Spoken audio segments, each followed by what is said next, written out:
Rent the Runway, the clothing rental service, has just begun trading a few moments ago, and it is up about 9% from where it sold its shares at $21 each, selling $17 million and raising about $357 million. The CEO of Rent the Runway is joining us right now from the NASDAQ. That is Jennifer Hyman. No relation, by the way, to me, Julie Hyman. Jen, thanks so much for being here. And first up, I should mention I'm a longtime customer of Rent the Runway, so I know the service well. Thank you. And what you guys do. So talk to me here about growth. Now you've gone public, big step, obviously, in your growth process. What is the game plan now in terms of further growing the service and further reaching more subscribers? Yeah, so we are just so proud on this milestone day. You know, we started our business with one dress for one single situation and have expanded into this closet in the cloud that women now use for every situation. And our customers use us 83 days per year. So how we're looking to grow is really offering her the very best customer experience, the very best assortment, so she uses us more days of the year, and growing our subscriber base. And we have 2.5 million former Rent the Runway customers who have rented for a special event, who are really our productive funnel into subscriptions. So that's one funnel of growth. And of course, the other funnel is all of the organic virality of our business. Every single subscriber refers 10 of their friends to our service because they love the experience, it's visual, and it really transforms how they feel about themselves every day. And you guys, of course, also offer some perks when people refer, which does not hurt matters. Looking at your subscribers here, we're just showing the subscribers as of September 30th. That's active subscribers of about 112,000. It's still lower than it was at the end of 2019, which was nearly 134,000. Do you have any goals there of active subscribers you want to get to and need to get to over the next few years in order to also get closer to profitability? Yeah, so we're really proud that our subscriber growth on the active basis has been up 104% in just the first 7 months of our year. We have been experienced continuing momentum throughout the year.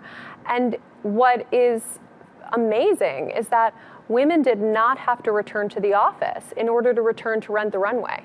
90% of our customers continue to work from home, and we're seeing that our total subscriber count is actually back up to 97% of where it was at the end of 2019.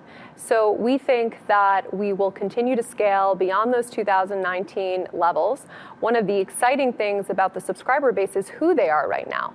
It is a subscriber base that's more geographically diverse. She has more diversity in her household income, and she's using us for a more diverse set of occasions. So 50% of her use case now is for casual, everyday occasions. And that gives us permission to really expand with our subscribers to really her everyday life. Something that's interesting about the business model that has shifted is that you guys are effectively yourselves renting clothing to then rent out. In other words, you're not purchasing most of the clothing that you're renting out outright. You are consigning that clothing. What drove that change, and what is that doing for the business model? Yeah, so we've transformed the way that we acquire our rental product, and one of the ways that we acquire rental product now is we partner with our 750 plus designer brands, and we share revenue on the performance of that clothing every single time it goes out to a customer. So it empowers our brand partners to actually, over time, make more than they would have made. It obviously enables us to expand our assortment with far less capital intensity and far less inventory risk than we've ever had before. We also have partnered with our most popular brands to build exclusive collections on our platform that utilize our data, so they have the highest longevity, they have the highest desirability, and therefore the highest ROI of any products on our site. So now the majority of our products are acquired in these cost-efficient, capital-efficient ways, and that's dramatically enabled us to expand and drive towards profitability of the business. One of the challenges for Rent the Runway even pre-pandemic, was fulfillment, was supply chain, was getting the stuff to people and then getting it back to Rent the Runway. That was something that was a challenge for you all going back to 2019. Even earlier this year, you all switched your fulfillment provider from FedEx to UPS. And that's a switch I believe you've made several times over the lifetime of the business. What drives those changes, and how do you get your arms around that delivery issue? Well, there haven't been delivery issues. We, in fact, have over 10 delivery partners and have expanded to many more throughout the country. We try to deliver in every single region of the country the very best customer experience as it relates to speed, as it relates to accuracy of delivery. And we found that as our scale increases, it really enables us to innovate how we get our clothing to and from the customer. When you think about our subscription, what makes it different than a Spotify or a Netflix is the fact that it's a physical subscription. So the better and better we drive our customer experience, the more friction we reduce from our experience, we see that in dramatically higher loyalty rates over time. So as an example, our new subscription programs right now, which have more innovative transportation offerings, such as cross-ship, all have higher loyalty across every single customer cohort than our subscription plans had before. Finally, I want to ask you something about ESG, which is a risk factor that you guys highlight in your prospectus also. Again, as somebody who's used this for a long time, obviously you're using a lot of dry cleaning here, and the stuff comes in the Rent the Runway cloth bag, but each individual item is still wrapped in plastic. Any plans to change that? Any concerns, any pushback on the ESG front? So the goal of our business has always been to get women to buy less clothes. That's really the only way to solve the enormous negative emission issue in the fashion industry. 70% of the negative emissions come from the purchase of new clothing and the production of new clothing.